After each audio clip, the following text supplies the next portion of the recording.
陈医师，你不是今天有手术吗？病人突然取消了，啊，为什么？感觉有点悲伤，算是我看蛮久的病人。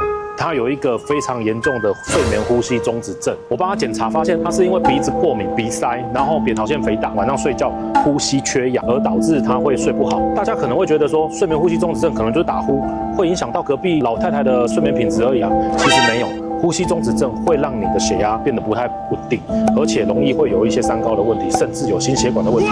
这个病人大概半年前就来找我，跟我排了很多手术时间，可是他工作很忙，跟我改了3次，结果这一次呢，终于要手术了。手术前2天，他太太说要取消手术，很习以为常，应该又是因为工作的关系。结果他太太说不是，昨天晚上因为心肌梗塞去医院，来不及就过世了。所以呢，打呼跟睡眠呼吸中止症是一个有声音的无形杀手。